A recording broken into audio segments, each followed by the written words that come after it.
Um, there's a couple of levels that you can look at this from. There's always the individual level, and I'm going to sound sort of like the broken record here that you're used to here, where you do get to make your individual decisions in terms of what you purchase, what kind of products there are. You can start to look at moving to more reusable materials.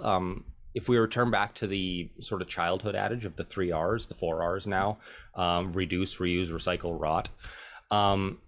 Recycle is the last choice.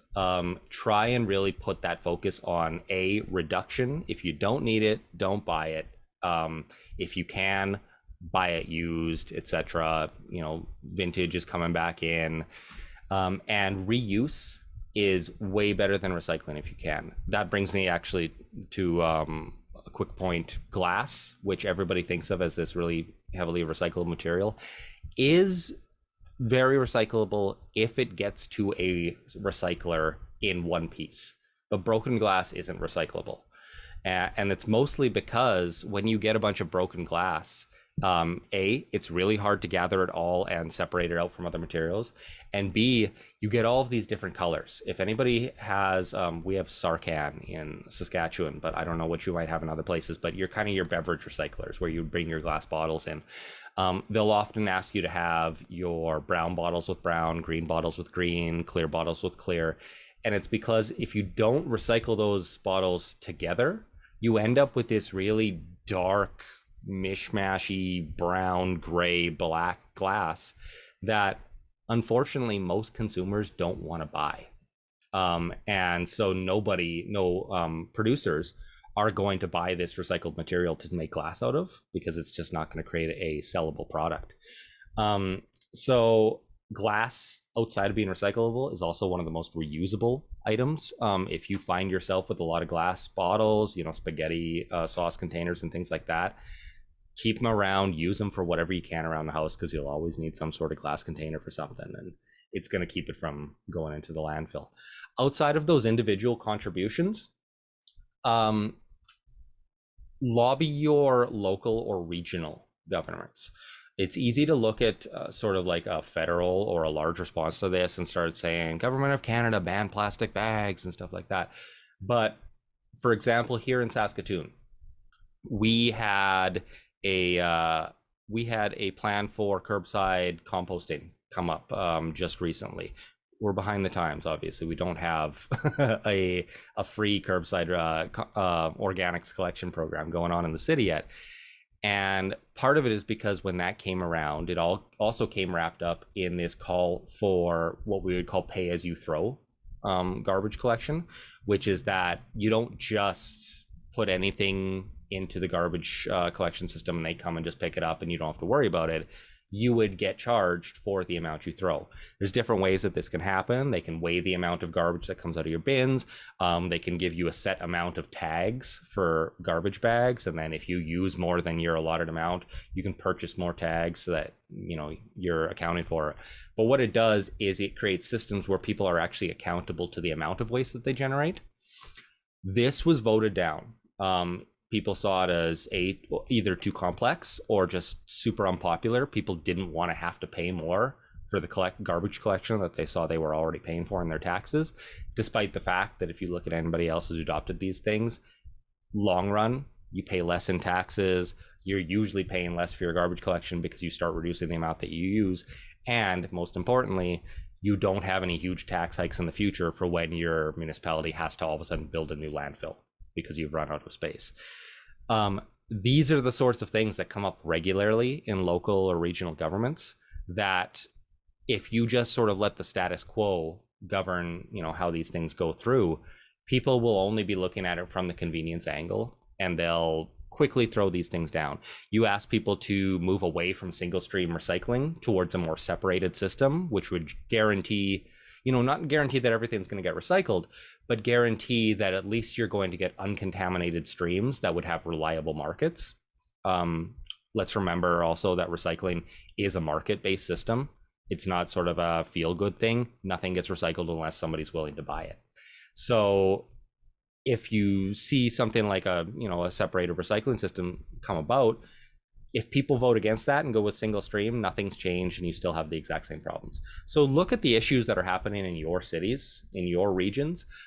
If you do see options to move towards better waste systems, jump into a city hall meeting, go to your local representatives, your councillors, your MLAs, anything like that, and tell them that, you know, these sorts of things, not only do they matter from sort of an ecological standpoint, but oftentimes they make a ton of economic sense.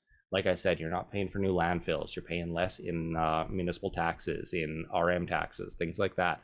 So just try and participate as best you can in that regional conversation.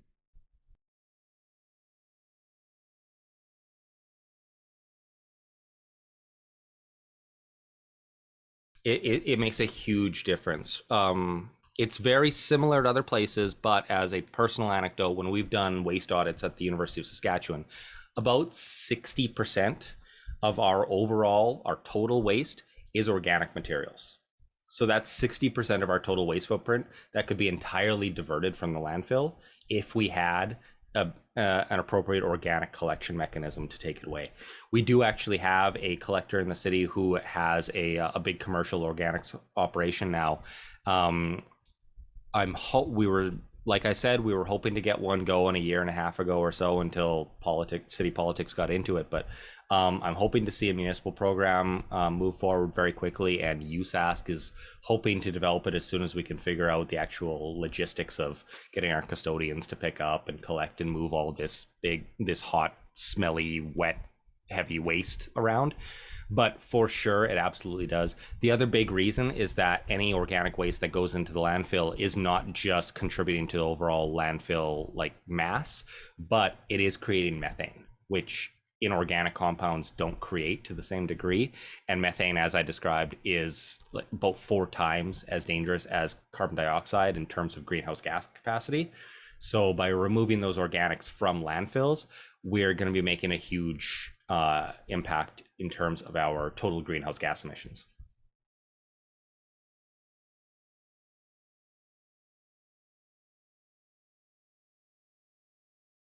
It's going to really vary depending on the community, because everywhere has a different sort of culture in terms of what it is that they buy, what kind of waste they throw out, and also what products are available to them. You can even just look at here in Saskatchewan, the difference between somebody in Saskatoon or Regina, some of the major urban centers, versus somebody who lives out in Outlook in a rural municipality. You might not be buying the same materials. You might be a farmer and you have a ton of grain bags that you need to be able to do something with. And, you know, that's not going to be something that any city dweller is going to know how to deal with. So it's always going to be entirely dependent on where you are. That said, landfilling, you should be looking at pay-as-you-throw programs or any sort of thing that actually ties the cost, that doesn't externalize the cost of waste, that ties it in to the collection, and that gives people an actual incentive and accountability to reduce the amount that they're throwing out. Recycling programs, if you can, people got to move away from single stream. It just creates this messy, unsellable product for the most part. And almost every recycler in North America follows a single stream program. I don't really know of any regions or municipalities who have kind of moved to a really separated one. You're starting to see it more as you get places that are starting to ask for beverage recycling in different containers. You'll start to see some cities are asking for glass to be put out in separate boxes so that they can pick it up, ensure that it doesn't get broken in the collection truck, and then it can be recycled somewhere else. So all of those little things do help, and they all kind of contribute towards a better system of collecting recyclables that might actually give us markets to sell them in. But I would also say don't rely on recycling, because as I've said, it has in large part been a bit of a marketing gimmick. Even right now, even though China is not accepting a lot of our recycling, most of it has just started to go to Malaysia. The Philippines is accepting a lot of it. I believe Bangladesh. So we're still continuing the trend of the developed world offloading its waste responsibilities onto the developing world, who needs the money and needs something to do with it. And it's not doing anybody any favors. So looking towards that reduce reuse model is much better. And then, like I said, If you don't have one in place, if your city or region doesn't have one in place, really fight hard for an organic system. It's cool if you can get a compost bin going in your backyard and if you can deal with your own waste and stuff. But as I've said, the issue is always bigger than any one individual, and we all kind of need to be working on the same solutions together.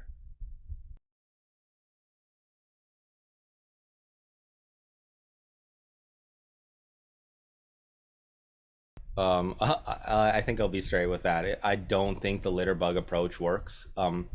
And it's partly because in my work with sustainability and in working sort of on more the people side of things, human behavior, if once you start digging into behavioral psychology, it gets really complex, and the ways that people make decisions aren't informed by sort of the methods that we've been primarily trying. Guilt and shame aren't usually crazy good motivators for things like, especially reducing your recycling waste. What works much better is systemic tweaks. And so I'll give an example of that. When we started first looking at the whole idea of trying to reduce plastic bags at grocery stores, one of the first things that people started to do was saying, okay, if you bring your own bags, we'll give you a discount on your groceries. And so you saw a lot of grocery store chains starting to say, we'll take 50 cents off your groceries for each reusable bag you bring in. Well, nobody cared about taking 50 cents off of a $50 grocery bill. It just was not substantial enough for people to actually be able to consider in any reasonable way. But the second that companies started to flip that and say, we're going to charge you 25 cents for each plastic bag you take, boom, you started to see a huge uptick in customers bringing reusable bags with them. And it's simply because the idea of a 25-cent tax is far less palatable to the average consumer than a 50-cent rebate. So you have to start looking at the way that people actually make their decisions and what drives their decisions like that. And yeah, just change the systems that they live in. Like I said, the pay-as-you-throw systems. If you're given 3 garbage tags for a month and you're saying, okay, you can only throw out 3 loads of landfillable waste this month, once you get to that third one, a household is really going to think hard about putting something in the garbage once they start getting into that fourth one, because they're going to have to purchase a tag, even if it's only another $5 or something like that. Nobody wants to purchase that extra tag to do it, so it's going to massively change their behavior towards a more conservation approach. That's the sort of stuff that I think really works rather than the shame-based approach. And it's the thing that companies can do on their own. They can build it into just their operating models. Municipalities can put them into small bylaws and things like that seem like they just pass under the radar, but they actually have a big impact. It's a very sneaky approach to this sort of stuff, and I love it because it works way better. It's interesting how much of that sociology and human psychology comes into play when trying to influence people to do the right thing, If anybody here is taking sort of environmental or sustainability courses in their academic career and want to really supplement it with very useful practical skills going forward, tack on some psychology courses, some human behavioral courses, or even just go to, I'll give a plug for this, cbsm.com. It's community-based social marketing. It's a book written by a guy named Doug Mackenzie Moore. He talks all about how to do social marketing campaigns that actually act on reliable behavioral psychology triggers. There's tons of useful tips and tactics in there. Interesting. We'll definitely have to check it out. Thanks so much for that resource. Well, it looks like that is the end of our time here, but thank you so much for coming in. I really appreciate it. And for anyone that is still watching, here's the word. It's Rough Riders. We hear Matt, not a fan. To each their own. He's standing up to the peer pressure of Saskatchewan. I have to live here still. Sorry. We won't let anyone from Saskatchewan see this. This will be just the rest of Canada. Yeah, we gotcha. No worries. Well, thank you so much for coming in. I really appreciate it. And we really, we love your expertise. And that was super informative. So many takeaways. Thanks so much for having me. I didn't get to all the questions, but if anybody has any burning ones they want to get at me still, I believe you have my email. You can pass it off to any of the attendees and feel free to reach out to me. I'm always game for a quick discussion.